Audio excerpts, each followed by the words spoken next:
قدرمنو نن سبا د کورونو خراب ویډیوګانې څنګه وایرل کیږي. یعنی د خراب ویډیوګانو مطلب دا دی چې لوکل ویډیوګانې چې په خپل کورونو کې خلکو د ځان نه ویډیوګانې کړي، ځینې خلکو د ځان نه خراب بربند تصویران هم ایستي، هغه ویډیوګانې څنګه وایرل کیږي، دغه لویه وجه څه ده.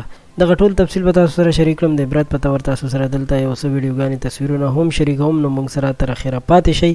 قدرمنو دوستانو، نن سبا تاسو ته معلومه ده چې د هر چا په کور کې موبایل دی او هر چا سره موبایل دی.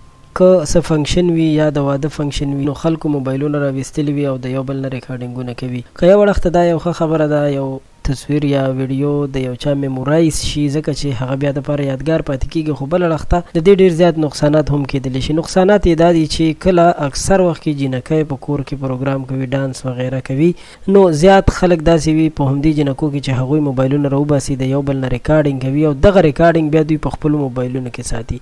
اول خو جینکو ته نه ده پکار چې موبایل وساتي، که بیا موبایل ورسره هم وي نو په داسې فنکشن کې د جینکو یا د ښځو نه یا د کور ریکارډینګ کول دا ښه خبره نه وي. دغه تصویرونه ویډیوګانې ځکه وایرل کیږي چې اکثر په غلطۍ سره د فیسبوک یا واتس اپ په سټوري باندې لګي او بیا خلک کافي کوي او انټرنیټ ته خیږي.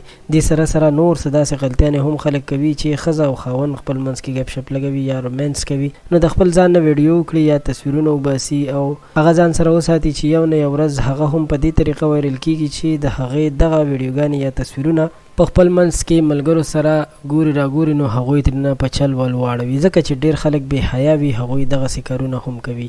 او یو لویه غلطي چې اکثره سړي کوي هغه دا هم ده چې بهر ملک کې وي او ښځې ته وایي چې ماته تصویرونه راولېږه یا ویډیوګانې راولېږه او هغه په واتس اپ باندې لیږي. نو نن سبا د واتس اپ پرایویسي هم دومره نه وي، نو په دغه وجه باندې هم دا هر څه انټرنیټ ته وایرل کېدلی شي. ډېر زیات احتیاط وکړئ، د تصویرونو او ویډیوګانو نه ډډه وکړئ، نو تاسو به په فایده کې پاتې شئ. ستاسو مننه چې ویډیو مو راسره تر اخره وکتله. خوشحاله اوسئ، بریالي مو